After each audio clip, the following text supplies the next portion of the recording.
From destroying Cyril Gane for the heavyweight title to immediately becoming the biggest star at the promotion, UFC champion Jon Jones is loving life at the top. He recently commented on the Adesanya vs Pereira rematch as well, and here's what Johnny Bones had to say. UFC 281 could not have been any better. I mean, seeing Adesanya take on the dominant Alex Pereira was incredible. Surprisingly, the last style bender dominated most of the fight as he came super close to putting away Poatan. He landed a slick combo, and believe it or not, it actually ended up wobbling the Brazilian. Goes the champion!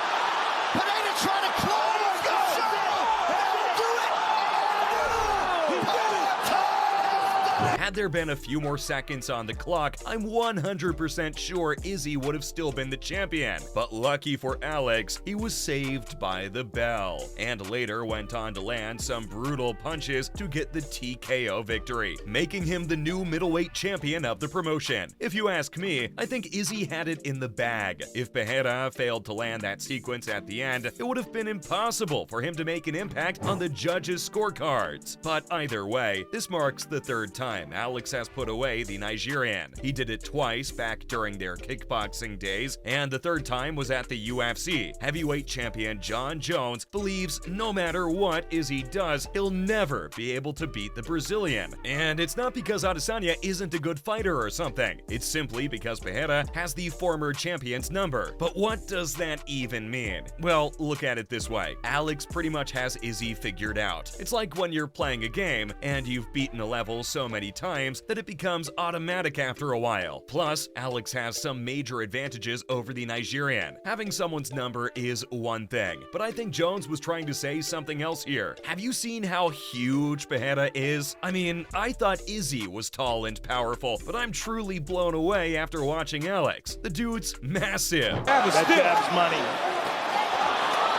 I mean, he hits so hard you can hear it. He's built like a tank, and most importantly, he has what Izzy lacks the most: knockout power. Remember when Izzy landed that slick blow, giving the Brazilians cold feet? Well, just imagine if he had knockout power behind his strikes. It would have been a stunning knockout, finally ending the curse and giving Adesanya the victory. But fortunately for Alex, Izzy is more technical than powerful. He doesn't really rely on his power, and focuses more on controlling the fight and winning on the scoreboard, and that usually works against opponents who aren't as mentally strong as Pereira. Since he had already beaten Izzy twice in the realm of kickboxing, he knew deep down in his mind that it was possible. Unlike other fighters in the division, Israel wasn't all invincible to him, and if you ask me, he's probably going to come into the second fight with the same mindset. Just stick to the basics, do what he does best, and Izzy will give him an opening himself. Remember what I said earlier, it's nothing but clockwork. But then again, it is power versus technique at the end of the day. What does the Poatan really have over Adesanya? Power? What else? He did kind of fail to make his mark at UFC 281, mainly because the only time he landed something significant was in the last moments of the fight. Apart from that, it was nothing but the Adesanya show. He outclassed him in every single department, and I guarantee you that if Alex hadn't gotten a TKO, he would have lost to Izzy in every single way. Tagged him with the right hand, you had him hurt,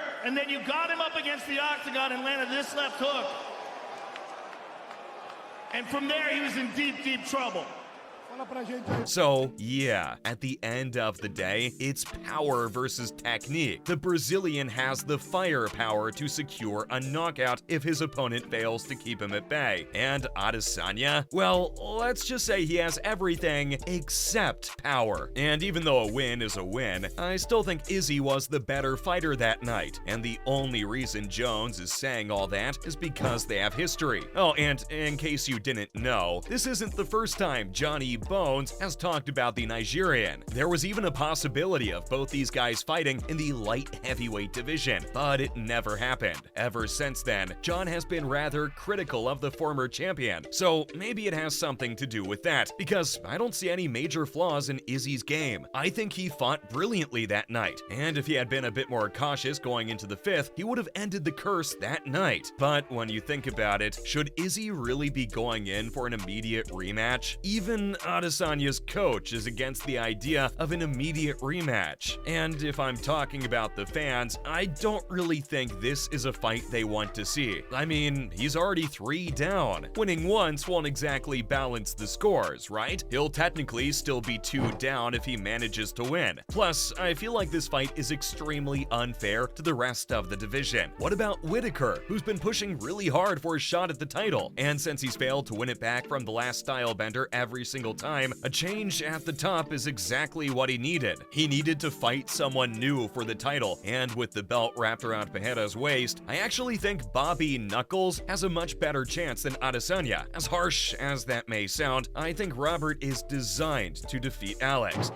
Eu me sinto muito bem, muito feliz. Já estava inscrito. Eu sabia que eu ia ser campeão. Eu sou cara humilde, cara que fala pouco, da forma que eu fiz.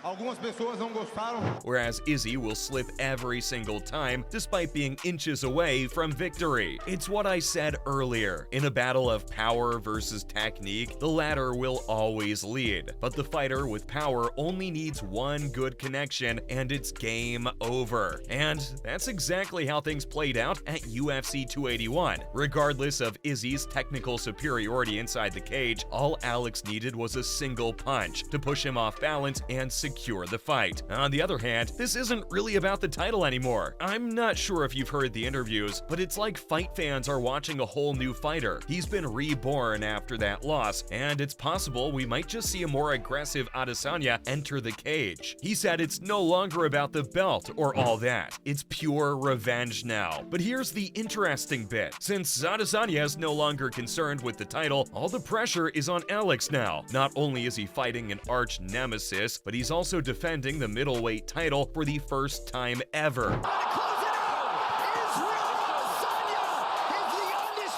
Imagine how it would look if he ended up losing it in just his first title defense. It would pretty much make Adesanya the hero in this whole story, since he'll be the guy who finally defeated his rival to win back the title. But that's just one side of the story. When you think about it, Pereira has all the momentum. 3 times, people. 3 times he's fought and defeated Adesanya. And as he gears up to dance with him for the 4th time, I think it's safe to say momentum is obviously on his side. He's going to be way more confident going into this fight because he has the conviction to do it. I mean, he's done it 3 times already. What's stopping him from doing it all over again at UFC 281? But yeah, I have a feeling this fight could go either way because Adesanya, without the pressure of a title, just hits differently. Anyway, that's what Jones thinks of the Adesanya versus Pereira rematch.